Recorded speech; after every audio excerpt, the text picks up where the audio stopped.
Merci beaucoup Jacques pour cette présentation qui a omis une dimension essentielle du projet, ce que tu étais toi-même commissaire de l'exposition. Et je dois dire que j'ai vraiment beaucoup apprécié notre travail en commun. Je vais essayer d'évoquer avec vous, non pas des principes, ce serait un très très gros mot, mais plutôt quelques idées qui ont conduit à la réalisation de l'exposition unique cahier écrit dessiné inimprimé. Ces quelques idées sont repérables d'abord dans les cahiers de Philippe Lacoue-Labarthe, et qui ont servi de point d'origine, d'embrayeur à cette exposition. On pourrait dire les choses comme ça.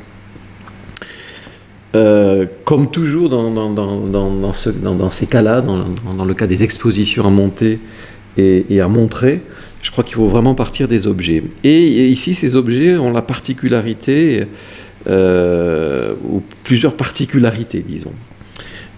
Ces particularités passent d'abord par le fait que ce sont des cours écrits à la main, avec des stylos feutres très fins. Et ceux qui sont montrés dans l'exposition, ces cours donc, datent de 1974, 1975, 1983 et 1975. Ce sont des cahiers manuscrits, et vous voyez que la graphie est absolument saisissante, qui sont consacrés soit à la question du totalitarisme, soit à Nietzsche, soit à la question du sujet, de la figure et de la mimésis. Ce qu'il faut savoir, c'est que ce type d'objet, Lacoue-Labarthien, si j'ose dire, a été écrit d'un seul jet, sans notes, sans texte préparatoire, et il s'agit même pas d'une mise au propre, c'est-à-dire il s'agit d'une écriture directe de cours destinée à être prononcée. Et ça, c'est important dans la rédaction de ces cahiers, parce que cette pensée qui s'exprime, qui s'écrit directement, est aussi une pensée qui se projette déjà dans une dimension orale de son existence. Donc vous voyez cette graphie absolument saisissante, sans rature, sans repentir, sans retouche. Et on pourrait dire que ces cahiers sont écrits, alors voilà un des plus extraordinaires, celui-ci. On pourrait dire que ces cahiers sont écrits de deux façons. D'abord, ils sont écrits parce que la philosophie de Lacoue-Labarthe, c'est aussi une philosophie qui a du style, et il est évident que Lacoue-Labarthe parlait le français depuis le latin et le grec, donc ça se voit, ça se lit, ça s'écrit. Et ils sont écrits d'une deuxième façon, parce que la graphie que vous pouvez regarder, contempler même, les transforme en de véritables compositions visuelles, pratiquement sans rature, encore une fois, sans correction, sans repentir. On pourrait dire qu'avec Philippe Lacoue-Labarthe, la philosophie est non seulement quelque chose que l'on lit, que l'on prononce, et donc que l'on écoute, encore une fois, ces cours étaient destinés à être prononcés, à être dits en public, mais aussi et simultanément, la philosophie est quelque chose que l'on regarde. C'est un spectacle. Avec Philippe Lacoue-Labarthe, il s'agit aussi de voir la philosophie, et d'en observer la forme élaborée, l'état graphique, d'en observer le spectacle écrit, qui a impressionné tellement ses étudiants que ces derniers, à la fin, ou plutôt dans le déroulement des cours, dans un vaste phénomène de contagion mimétique, finissaient toujours par composer eux-mêmes leur propre cahier de philosophie. Ce sont des cahiers qui, me semble-t-il, posent à la philosophie la question de son état graphique, la question de son corps écrit. Et ce qu'il faut dire, c'est que, étant composés une fois pour toutes, leur forme, ces cahiers, est à la fois achevée et fixée, et surtout non imprimée. Et ça, c'est un élément clé qui a permis à cette exposition d'être conçue. Et ce sont des choses qui n'ont non seulement jamais été éditées, mais jamais été imprimées et jamais été étudiées. Et c'est cet état-là de l'écrit, c'est-à-dire un écrit suffisamment composé pour être un spectacle non spectaculaire, mais en même temps un écrit qui n'a pas de diffusion, qui est unique aussi parce qu'il est secret, jusqu'à un certain point, qui a guidé la conception et la réalisation de ce projet, auquel on a ajouté d'autres états graphiques de la philosophie. Disons les choses comme ça. Grâce, en particulier, aux suggestions de Jacques Berchtold, on a pu montrer, par exemple, ce mémoire présenté à M. de Mably sur l'éducation de son fils, qui est un texte de Rousseau qu'il a écrit sur commande en 1740, il a alors 28 ans. C'est une donc commande éducative, hein, pour reprendre la formule de Jacques Berchtold dans le catalogue du livre. Et ce qui est intéressant, c'est de voir comment, justement, là aussi, on peut très bien aborder ce texte philosophique du point de vue du regard. On regarde la philosophie, là aussi, davantage que, ou en tout cas, avant de la lire. Alors, il s'agit de 2 cahiers qui appartiennent à la collection de la Fondation Bonne Mère, de 40 pages au total. Le premier a 24 pages, le second 16 pages, et le premier est entièrement folioté. Et vous voyez que Rousseau compose quelque chose qui est de l'ordre d'un ouvrage à exemplaire unique, qui lui a été commandé par Jean Bonneau de Mably, qui était prévôt général de la maréchaussée des provinces du Lyonnais, du Forez et du Beaujolais à l'époque, c'est-à-dire autour des années 1740-1750. Monsieur de Mably, c'était le frère du philosophe important, très grand philosophe des Lumières, de Condillac, auteur en particulier d'un fameux traité des sensations. Et ce qui était très intéressant aussi avec cet objet, à travers cet objet, dans cet objet, c'est que c'est un objet qui concerne une seule personne, le fils aîné de M. de Mably, et qui ne s'adresse qu'à un seul lecteur, M. de Mably. Donc, c'est un objet unique sur plusieurs plans, hein, celui de sa constitution graphique et physique, et celui de sa destination et de sa commande.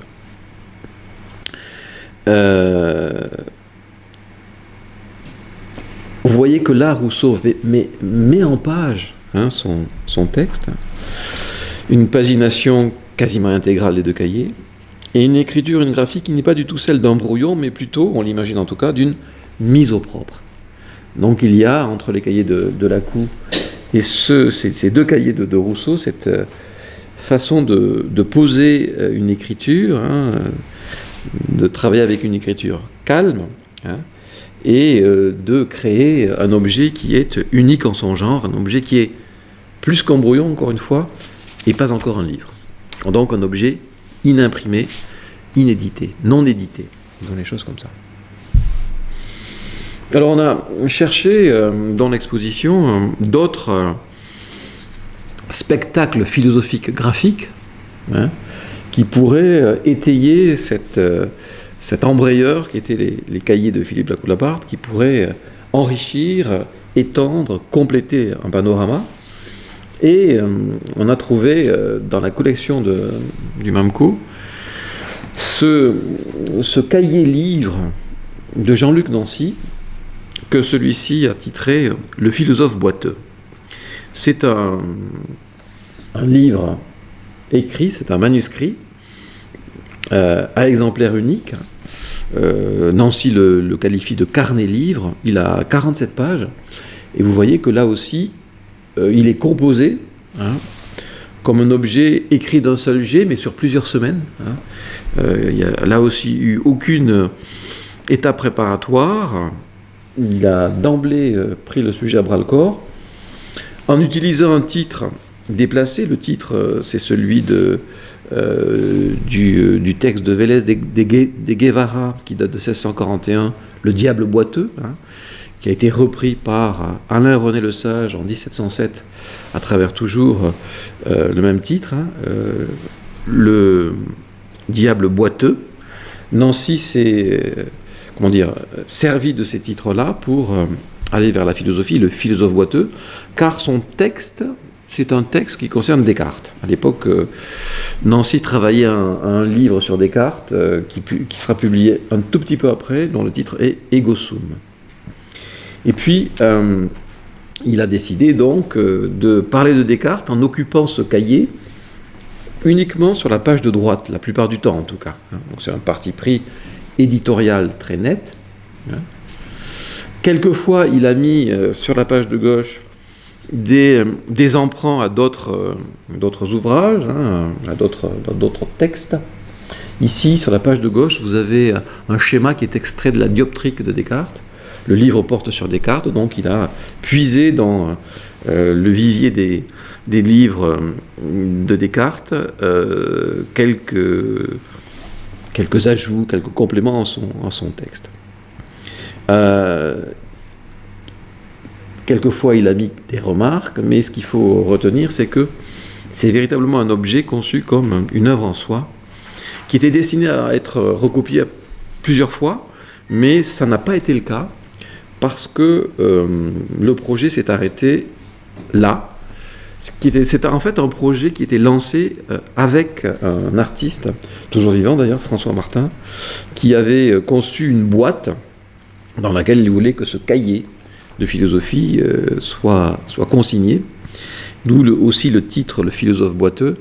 Dans la boîte aussi, on peut imaginer la boîte crânienne de Descartes dans laquelle est logé le cogito, cogito ergo sum, et puis mettre un cahier dans une boîte et travailler avec un artiste, c'est évidemment s'installer, insérer ce geste dans la longue chaîne des boîtes inventées par les artistes au XXe siècle, qu'on pense par exemple au seul Marcel Duchamp, qui a inventé au moins 4 boîtes, la boîte de 1914, la boîte de 1934, la boîte verte, la boîte blanche de 1967, et puis la boîte en valise, qui est son musée personnel portatif.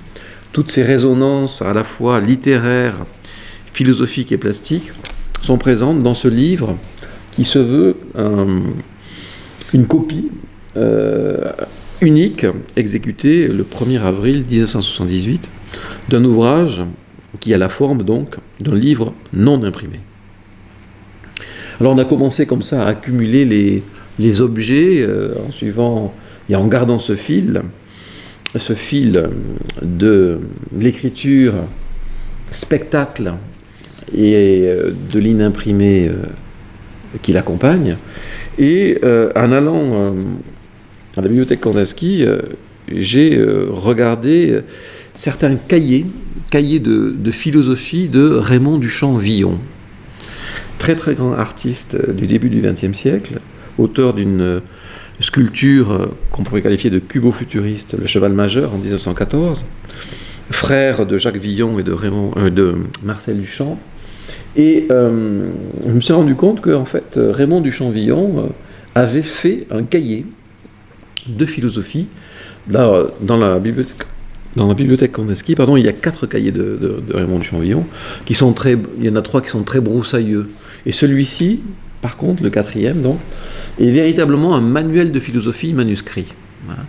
Il date de 1893, 1894, 94, époque à laquelle Raymond Duchamp-Villon est élève au lycée Corneille à Rouen, et il a, de toute évidence, été fasciné par la philosophie, par la pensée, par son histoire, au point de composer un manuel de philosophie à partir de ses notes de travail. C'est ce qu'on comprend quand on regarde des objets. Vous voyez qu'ici, il y a une manière de sommaire, et puis le livre se déploie, le manuel existe quand on tourne les pages, et on voit des chapitres sur Socrate, sur les stoïciens. À la fin du livre même, il y a des sujets de dissertation dont on propose un traitement possible, un plan.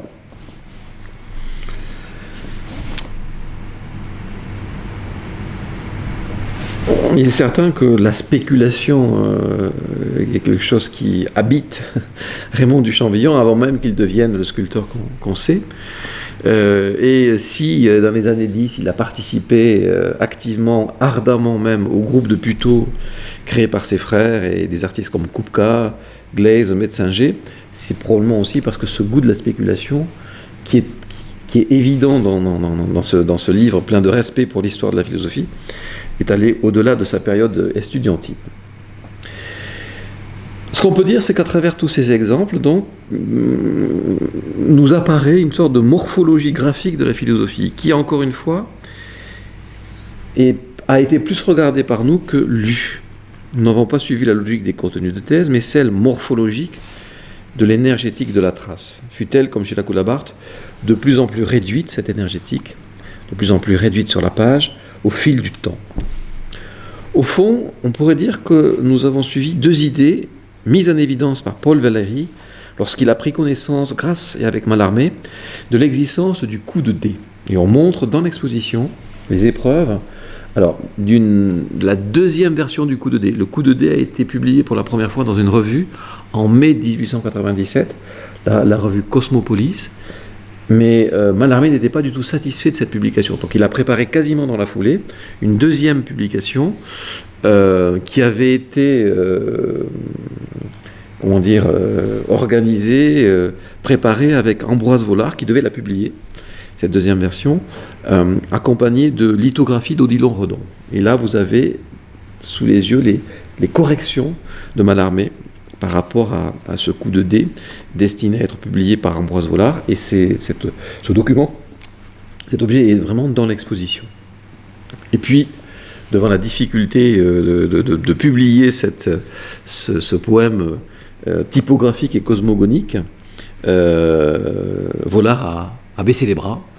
Mallarmé est mort l'année suivante, en 1898, et donc ça n'est qu'en 1914 que le gendre de Mallarmé, M. Bogniot, a permis la publication du coup de dé.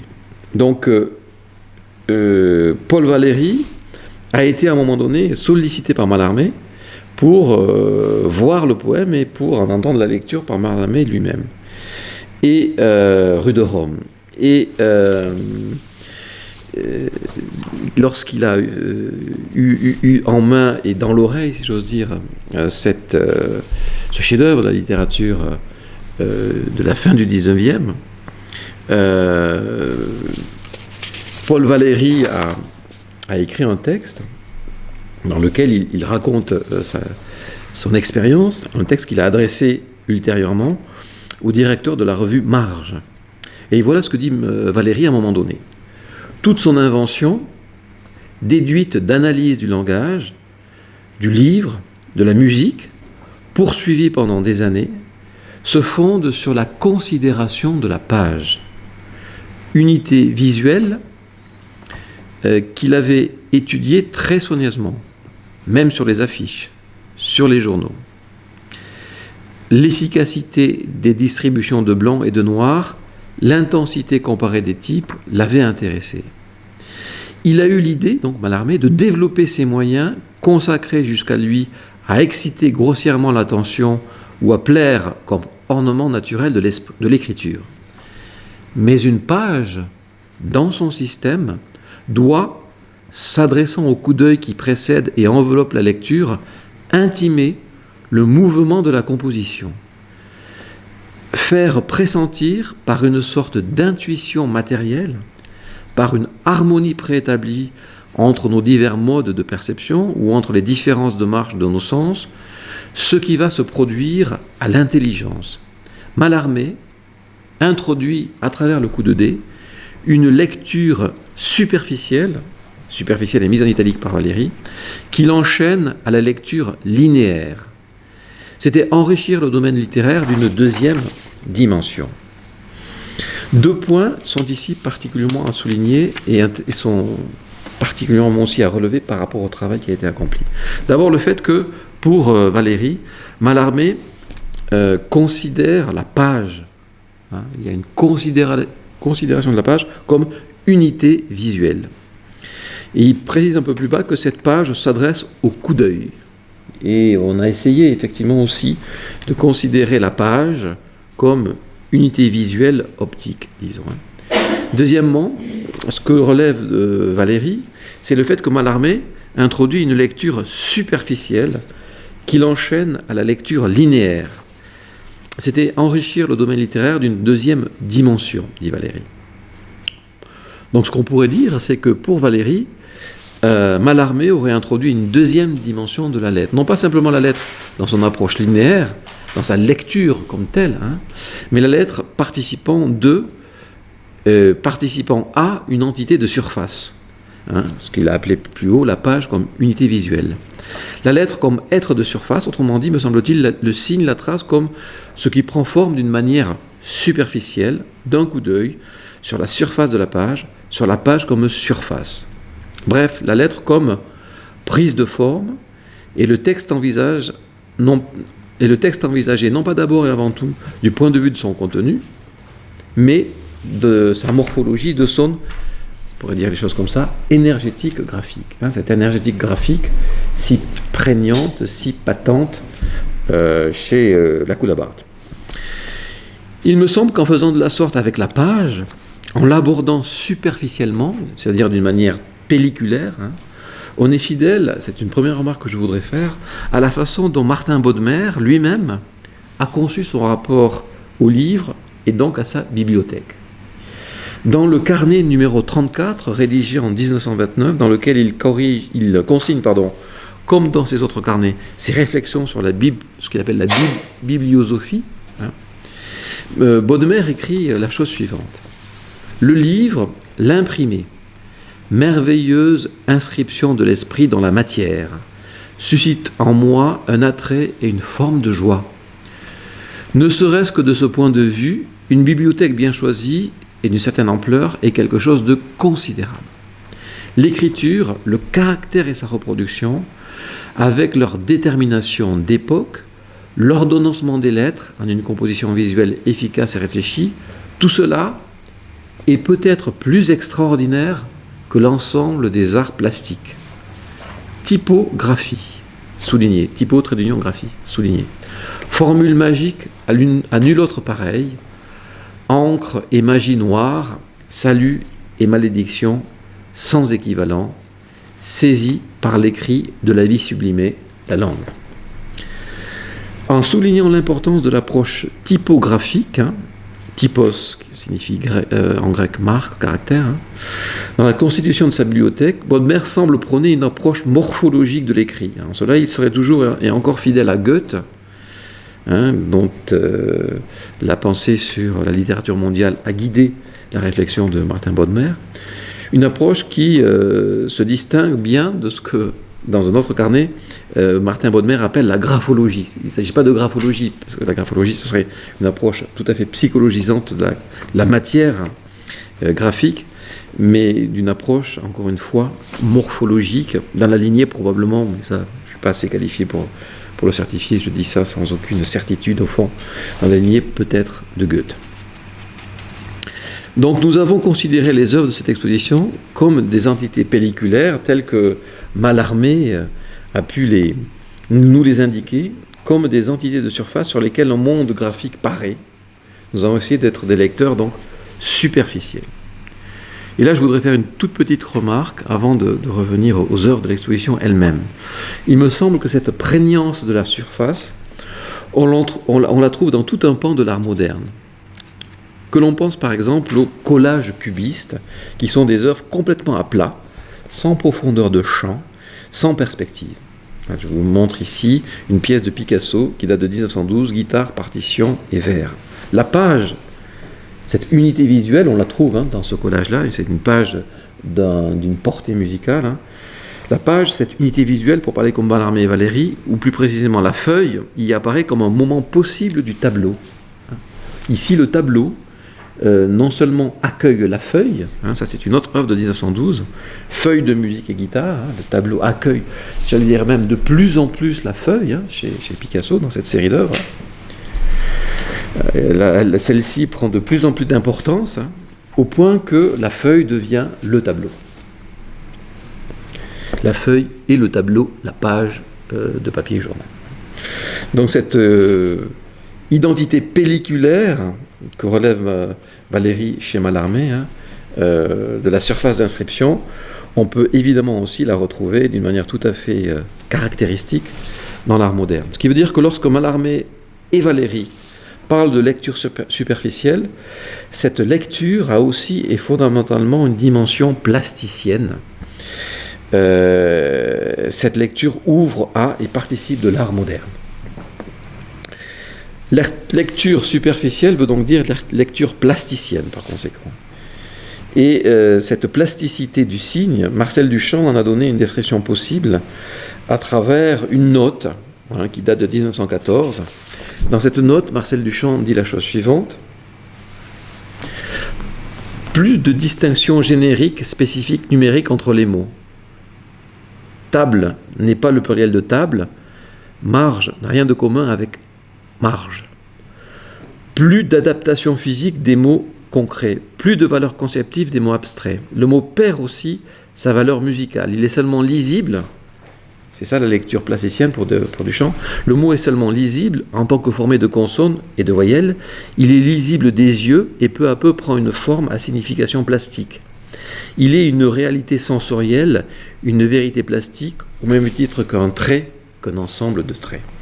Ce qu'indique ici Duchamp, c'est un regard plasticien pour lequel le signe est un ensemble de traits, donc, autrement dit pour lequel le signe est du dessin, EST, et du dessin, pour lequel la trace est une réalité sensorielle, une vérité plastique, qu'elle soit écrite ou dessinée. Bref, ce que Duchamp indique à sa façon, c'est un constat formulé par Paul Klee dans Théorie de l'art moderne, selon lequel écrire et dessiner sont identiques en leur fond. Gageons donc que la lecture superficielle mise en valeur par Mallarmé et Valéry, qui est une lecture plasticienne, va nous permettre d'explorer ce fond graphique qui n'est autre qu'une énergétique du signe et du trait, une puissance de sollicitation de la trace dans laquelle, encore une fois, écrire et dessiner sont conjoints. Alors je voudrais illustrer maintenant cette exploration des cahiers selon Mallarmé à travers deux façons tout à fait opposées d'occuper cette unité visuelle qui est la feuille, qui est la page. Et cette double façon d'occuper cette unité visuelle, cette entité pelliculaire, on la retrouve effectivement dans l'exposition. Là, je vais vraiment plonger dans certains exemples caractéristiques de l'exposition. Je propose deux parties, là. La saturation de l'entité de surface, on pourrait dire les choses de manière un peu pompeuse, mais bon, la saturation de la page, la saturation de la feuille, l'horreur du vide, et, exemple opposé, le fait que la feuille puisse être aussi, dans la tradition, si j'ose dire, mallarméenne, un espacement, un lieu où le blanc existe pour lui-même. Alors, on a choisi un certain type de carnets, de cahiers, qui sont justement des surfaces d'inscription saturées.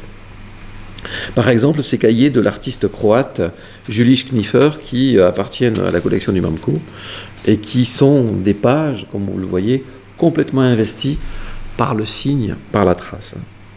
Ce sont deux cahiers qui datent du tout début des années 90, 1992-1994, et puis de la fin de la décennie 1996-2002. Juliš Kniffer, c'est un artiste croate qui a appartenu à l'avant-garde de l'art à Zagreb à la fin des années 50, au début des années 60, à travers un groupe, le groupe Gorgona, qui a existé entre 1959 et 1966. Et il s'est installé en France à partir de 1991 à Sète, puis après à Paris, pour travailler. Et il a, à partir de 1956, avant donc son arrivée en France, constitué ou commencé à constituer un journal qui a une forme, j'allais dire, classique, sauf qu'il y a deux cahiers, ces deux cahiers qu'on montre dans l'exposition, qui ont une visibilité, une graphie, une plasticité tout à fait à part. Ce journal,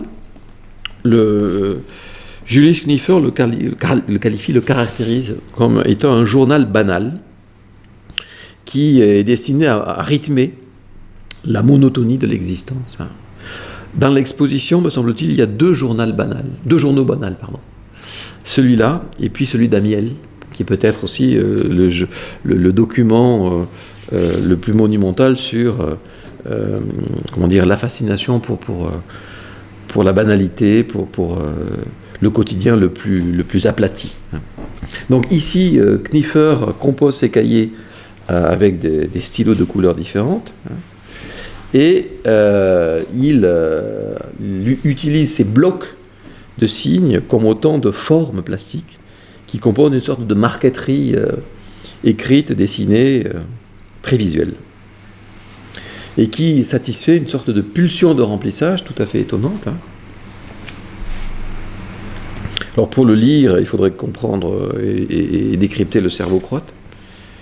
Mais le fait que ce soit un journal banal est confirmé par les gens qui ont eu ces carnets dans les mains et qui ont pu, comprenant la langue de Knifer, essayer de les décrypter. Cette géométrie se retrouve dans le second cahier, qui est un cahier Clairefontaine. Bon, le premier est un cahier Clairefontaine, pardon.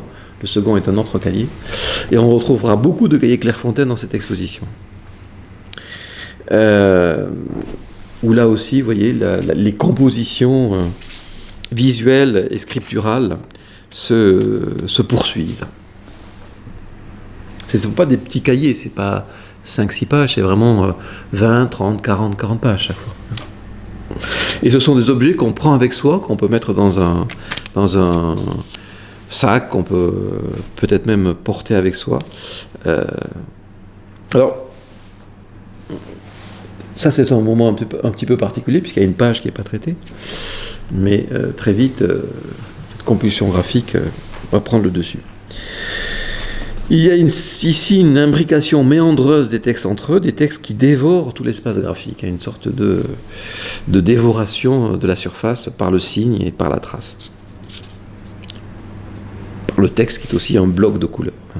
Alors, Julius Knifer est un artiste un artiste qui a développé tout un art abstrait du méandre, pardon. Il a peint toute sa vie le méandre à travers des compositions comme celle-là qui ont été montrées il y a peu de temps au MAMCO. Et il est évident que ces cahiers sont, comme son œuvre picturale spatialisée, disons, une façon d'entrer dans le temps, de le rythmer, de le scander, à partir là d'une forme récurrente, mais dans les cahiers d'une marqueterie obstinée. Ce sont des cahiers, des objets qui, plus que d'autres dans l'exposition, sont à mon avis véritablement des objets temporels. Autre exemple dans l'exposition de saturation visuelle de la surface, hein, c'est le cahier de recettes entièrement confectionné à la main par l'artiste américaine Dorothy Yannon. C'est un cahier qui date de 1969. Alors là, vous avez la couverture. Hein. C'est une couverture en cuir qui a été récupérée par Yannon elle-même, sur laquelle elle a contrecollé cette page, sur laquelle on la voit dans des positions, dans des situations tout à fait démonstratives, hein, et à travers lesquelles son corps s'expose nettement, frontalement, sans retenue. Mais dans le cahier, ce rapport au corps va continuer à être exploré par Dorothy Yannon. Alors, il est composé de 62 pages qui sont en papier Bristol. Et ce cahier, il est contemporain de la relation que Dorothy Yannon a nouée entre 1967 et 1974 avec un très important artiste suisse, Dieter Roth, dont on dit qu'il est l'inventeur avec Ed Ruscha du livre d'artiste. Vous voyez qu'ici, il y a deux personnages sur la page de droite, pardon. C'est Dorothy Yannon elle-même et Dieter Roth. Et si vous regardez bien, il y a les initiales de leur prénom D plus D. Sur la page de gauche, vous avez le plan de la cuisine, puisqu'il s'agit d'un livre de cuisine, de recettes de cuisine. Donc 207 recettes au total. Et ce cahier tout à fait exceptionnel, qui fait 30 cm sur une vingtaine de centimètres de côté, accueille aussi des réflexions de Dorothy Yannon, les mots que ses amis ont pu lui glisser, des bouts de papier, surtout donc plus de 200 recettes qui sont des recettes très très simples, on peut les lire très facilement, tout ça est très lisible, tout ça est très distinct visuellement, et on peut chaque jour faire une recette du cahier, il n'y a pas de problème, c'est fait pour ça. Vous voyez que cette façon d'occuper la surface elle est à la fois une explosion de couleurs et une organisation du signe. Hein. Tout ça a été fait au stylo feutre. Hein. Et Dorothy Hannon a développé toute une pratique, mais toute une façon de, comment dire, de magnifier l'éros, de magnifier l'amour. Elle parle d'un désir d'unité extatique quand deux êtres se rencontrent. Elle parle d'un voyage vers l'amour inconditionnel à travers une relation amoureuse. Elle parle d'une célébration et d'une opiniâtre croyance dans la beauté des roses qui l'animerait à elle.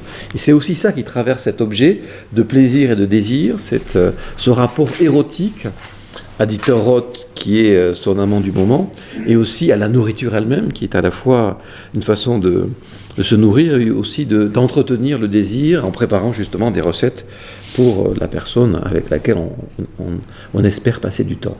Mais cet objet, ce qui est très intéressant, c'est de constater que, comme les autres objets que je vous ai montrés jusqu'à présent, il est aussi habité par une sorte de fantôme de livre, hein, puisque à la fin de ce cahier, Dorothy Hannon a composé, je passe vite là, un sommaire, un index, avec la liste des recettes. Et donc on est toujours ici dans l'idée que ce qui est inimprimé, qui n'est pas un brouillon, est quasiment un livre, ou regarde vers le livre sans atteindre ce format-là, puisque l'impression n'a pas lieu. Notamment puisque l'impression n'a pas lieu. Alors, autre exemple de saturation graphique, de saturation pelliculaire, si j'ose dire, et c'est une chose très très très peu montrée, quasiment jamais montrée. Si j'ai bien compris, ça a été montré une seule fois. Ce sont les cahiers de cuisine, là aussi. Alors, il y a plusieurs cahiers de cuisine dans l'exposition qui ont un statut tout à fait différent. Mais celui-là, cahier de cuisine, c'est un cahier qui a été fait au tout début du XXe siècle par une artiste, plutôt par une patiente de l'hôpital psychiatrique de Waldau, près de Berne, qui est devenue une artiste, du fait de son internement, qui s'appelait Constance Schwarzlin-Berbera. Elle est née en 1845, elle a été internée à l'âge de 40 ans en 1885, suite au décès de son mari et de sa mère. Elle a été internée donc jusqu'en 1911. Et dans l'hôpital psychiatrique de Waldau, elle a développé tout un travail qui tient en 700 pages, sans ponctuation, qui passe par deux registres de production. Un registre qui concerne donc des cahiers de recettes. Elle a écrit 160 recettes au total. Et puis son journal. Et quand on regarde ces cahiers de recettes, vous voyez qu'on a véritablement là aussi une sorte de spectacle. Spectacle de la saturation, spectacle de cette compulsion de remplissage, avec des choses qu'on peut lire. C'est tout à fait... Il faudrait faire un zoom pour vous le prouver, mais on distingue vraiment des mots qui sont tout à fait lisibles. Voilà par exemple ce qu'elle écrit. « Recettes de flan doux tellement changés qu'ils en sont méconnaissables. Ils sont moulus, fins, faits par la papillote, à la crème, ou à la rose, ou au coquelicot, ou par une pluie de raisins secs, ou par le bonbon fondant à la rose, ou par le fruit confit, ou par la pastille menthe. Ou par. Comme il n'y a pas de ponctuation, chaque moment de la recette s'enchaîne au précédent et ouvre sur le suivant avec ces conjonctions de coordination qui valent comme ponctuation. Donc c'est une artiste qui a été longtemps ignorée, qui n'est pas dans la collection du musée de l'Art brut à Lausanne, qui est dans la collection, j'ai du mal à parler de collection, mais qui est dans le musée de l'hôpital psychiatrique de Waldau aujourd'hui. Donc il faudrait vraiment aller sur place pour voir les objets. Et vous voyez que c'est quand même quelque chose de tout à fait incroyable. Elle était gauchère, Constance Schwarzlin-Berbera, et surtout, elle parlait le français dans un contexte de Suisse allemand. Donc ces cahiers, à la fois recettes et à la fois journaux, étaient aussi une façon pour elle de se réapproprier un territoire personnel traversé par le français. Là, tout se passe comme s'il s'agissait de célébrer la surface en ne lui donnant pas l'opportunité de respirer à cette surface. Alors, dans l'exposition, il y a d'autres exemples de saturation de la page, mais je vais vous montrer quelque chose qui est dans le livre c'est-à-dire le catalogue de l'exposition sans être dans l'exposition. Pourquoi ? Parce que ce sont des... J'ai volontairement pas mis les titres pour laisser le maximum d'espace au visuel, mais là ce sont les cahiers et les carnets de Walter Benjamin, qui sont conservés aux archives Benjamin à Berlin, et qu'on aurait souhaité montrer tel quel. Les archives ont refusé le prêt, nous ont proposé des facsimilés, ce qu'on n'a pas accepté puisque ce n'était pas du tout dans la logique de l'exposition. Alors ces carnets de Walter Benjamin sont là aussi une graphie tout à fait extraordinaire. Hein. Il y notait, il y recopiait méticuleusement ses études qui étaient en cours. Les versions antérieures, multiples, étaient élaborées sur des feuilles volantes ou des pages arrachées. Hein. Et donc là, c'est une sorte de mise au propre, qui pour nous est tout sauf une mise au propre, hein, puisque c'est véritablement très difficile à lire. Et pour compliquer la tâche du lecteur, mais peut-être aussi sa tâche à lui, d'écrivain, hein, Benjamin utilisait sa plume à l'envers pour produire une graphie plus fine encore. Et pour accumuler dans un espace réduit, puisque ce sont des choses, par exemple ce carnet que Benjamin met dans sa poche, pour accumuler dans un espace aussi réduit que possible le plus de texte, le plus d'informations. Alors il avait un choix très particulier de papier, un papier verger, papier de soie proche du calque, ce qui rendait ces supports plus fins encore que ceux qu'on a vus jusqu'à présent dans les exemples antérieurs. Hein. Et on a véritablement l'idée que ces lieux accueillent des strates de pensées accomplies. Hein.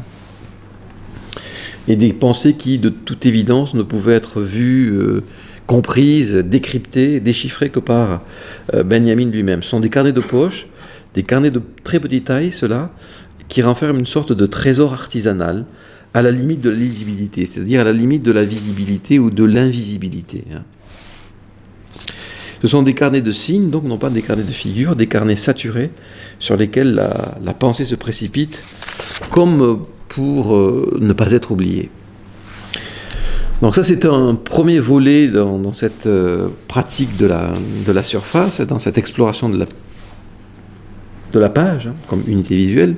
Un deuxième volet d'œuvre, je vais en montrer très peu parce que l'exposition, comme je vous l'ai dit, comporte 100 pièces, donc on ne peut pas faire le tour de toutes ces pièces en une heure d'exposé. Mais l'autre versant, si vous voulez, de cette exploration passe par, justement, non pas la surface saturée, mais la surface comme lieu de respiration, la surface dans laquelle le blanc se donne toujours à remarquer pour parler comme Mallarmé. Et là, on va retrouver Constance Schwarzlin-Berbera, hein, dans ses cahiers qui sont dans l'exposition, qu'elle a fait concomitamment, si j'ose dire, avec ses carnets de cuisine. Hein. Là, le processus est un peu différent dans la mesure où elle a récolté, où elle a accueilli des bouts de papier qu'elle a trouvés dans l'hôpital. Elle ces bouts de papier, liés les uns aux autres, elle les a reliés en les cousant, elle a fait des cahiers, elle a véritablement elle-même constitué des cahiers dans lesquels le vide joue un rôle certain. Et on le voit très bien, par exemple, ici. Et ça, ce sont véritablement ces pages, les pages de son journal, hein, qu'elle rassemble, qu'elle coud, qu'elle colle pour constituer des livrets. Hein. Et au fur et à mesure de son écriture, la lettre se dilate, la lettre prend de plus en plus de place. Hein. On remarque aussi la présence assez soutenue, assez cadencée de la croix. Hein. Et Constance Schwarzlin-Berbera y évoque dans ses documents la vie quotidienne, c'est-à-dire ses toilettes, ses repas, ses travaux de couture, ses insomnies, et aussi quelques réflexions qui seraient un peu philosophiques. Ce sont aussi des pages qui jouent avec la transparence du support, puisque quelquefois les pages qu'elle récupère sont tellement usées, tellement fines, tellement sommaires, qu'on voit à travers elles. Mais ce qui est très intéressant ici, c'est donc qu'elle fait elle-même son carnet avec un matériau qu'elle trouve autour d'elle et qu'elle assemble, qu'elle noue, qu'elle reconstitue en cahier. Autre exemple assez particulièrement frappant d'occupation du vide ou de présence du vide, d'affirmation du vide, c'est un exemple tout à fait contemporain puisqu'il s'agit d'un artiste français toujours vivant qui s'appelle Yann Serrandour qui doit avoir aujourd'hui une quarantaine d'années. C'est un travail qui date de 2005. Alors c'est pas strictement orthodoxe par rapport à l'exposition, je vais vous dire pourquoi, mais on l'a quand même mis parce que c'est vraiment quelque chose d'assez incroyable. Alors Yann Serrandour a demandé en 2005 à des élèves âgés entre 9 et 10 ans d'une classe de CM1, donc en France, de prendre un cahier Clairefontaine, à partir duquel d'habitude on apprend à lire et à écrire, et de recopier sur papier calque une double page du quadrillage en bleu et en rouge qui constitue la trame même du cahier. Et chaque élève a recopié donc à main levée la grille d'une double page qui a été confiée après à l'entreprise Clairefontaine qui a imprimé ces doubles pages en faisant donc c'est pas inimprimé, c'est imprimé en faisant donc des cahiers qui ont été donnés aux élèves plus jeunes pour apprendre à lire et à écrire. Et donc vous avez là cette trame. Quand on regarde très vite, on se dit bon, oui, c'est un cahier normal, mais en fait, évidemment, c'est une trame tremblée, c'est une trame incarnée, c'est une trame vibrante, qui est aussi une sorte de souvenir d'enfance, hein, et qui a été édité à 1500 exemplaires. Aujourd'hui, tous ces cahiers sont épuisés, hein, donc il en existe très très peu. C'est pour ça qu'on s'est autorisé la possibilité de les mettre dans l'exposition.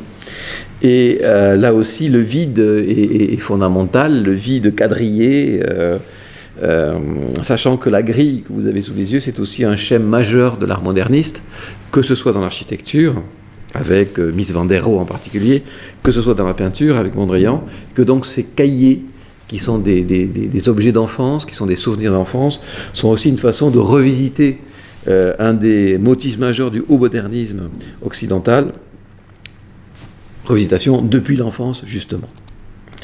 Et donc ces cahiers transforment la grille assez autoritaire, voire dogmatique du modernisme occidental en quelque chose de vibrant, de sensible, de proche du corps. Un autre exemple d'occupation du vide ou de présence du vide, c'est cette merveilleuse œuvre de Michel Butor qui existe en 4 exemplaires, qui s'appelle donc Une dentelle sabolie. Donc évidemment la référence à Mallarmé est ici directe, incontournable, affirmée. Hein.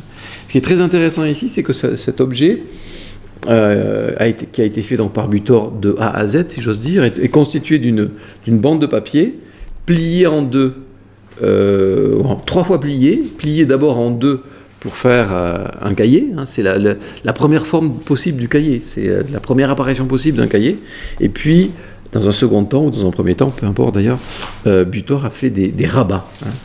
Et dans cet objet merveilleux, le blanc est tout aussi actif que la dentelle tracée au feutre bleu par Butor lui-même. Il en a donc fait 4 exemplaires de cet objet, de ce cahier, qui est dans l'exposition suspendu au-dessus de Mallarmé, un peu comme un signe d'accompagnement du coup de dé. Et puis, autre exemple possible aussi de présence du blanc, c'est un ensemble de pièces qu'on a mis dans l'exposition assez tard, mais je dois dire qu'on a eu raison de le faire.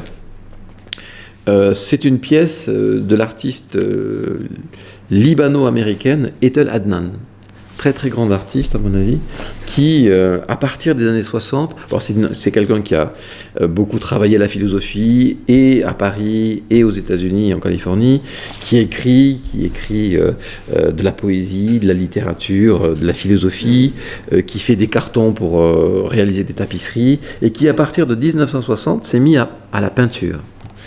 Et à partir de 1964 s'est mise à faire des cahiers. Cette peinture de Ethel Adnan, elle est comment dire, c'est une opération tabulaire chaque fois. C'est-à-dire que c'est pas du tout une peinture de chevalet. Pour peindre, elle met sur sa table de travail un tableau, plutôt un tableautin d'ailleurs, qui a très souvent le format d'une page A4, d'une feuille A4, et elle peint comme elle écrit sur la table de travail. C'est un travail abstrait, ou quasiment abstrait, dans lequel reviennent des formes comme le cercle, comme le carré, justement, qu'on voit ici dans ce carnet japonais qui est un leporello, au centre duquel, donc, chaque fois, il y a cette réserve de blanc qui incarne pour Etel Adnan, dans cet objet en particulier, la ville détruite de Beyrouth. À partir des années, donc, du milieu des années 60, elle a commencé, Etel Adnan, à recopier la poésie arabe contemporaine. Et dans ce leporello, elle a recopié un poème d'un poète arabe, Boulan al-Edari, qui a écrit donc un poème en hommage à Beyrouth. C'est un poète, Boulan al-Edari, irakien, d'origine kurde, qui est mort en 1996 et qui était quelqu'un de très engagé, d'obédience marxiste, de très engagé dans son pays par rapport à la situation politique du moment. Et les poèmes qu'elle recopie, Etel Adnan, elle les choisit, écrits par justement des personnalités fortes, un engagement sociétal et politique affirmé. Et donc, elle commence par tracer le carré, et puis sur les bords du carré, elle écrit la poésie en langue arabe, puisqu'elle écrit à la fois en français, en anglais et en arabe, mais pas du tout en suivant la calligraphie traditionnelle, avec sa propre écriture à elle, parce qu'évidemment, il est hors de question pour elle de rester dans un ordre graphique traditionnel. Ce qui l'intéresse, c'est de trouver dans l'énergétique du signe quelque chose qui ne lui appartient qu'à elle-même. Voilà, ce petit parcours est terminé. Je voudrais juste conclure en précisant une chose, ou plutôt en citant Wittgenstein. Wittgenstein disait la chose suivante: si d'ailleurs nous parlons du lieu où la pensée se déroule, nous sommes fondés à dire que ce lieu est le papier sur lequel nous écrivons, ou la bouche qui parle. Dans cette oscillation entre saturation et espacement, il me semble que c'est aussi le papier, la feuille comme lieu de pensée, pour paraphraser Wittgenstein, qui est visible. La feuille comme lieu pensant, qui s'affirme pour faire de la matière quelque chose de ce qu'on pourrait appeler la vie de l'esprit. Voilà ce que je voulais vous dire brièvement. C'est une toute petite partie de l'exposition, mais si vous voulez des éclaircissements à travers des questions, je vais peut-être pouvoir vous donner quelques réponses. Merci. Merci à vous.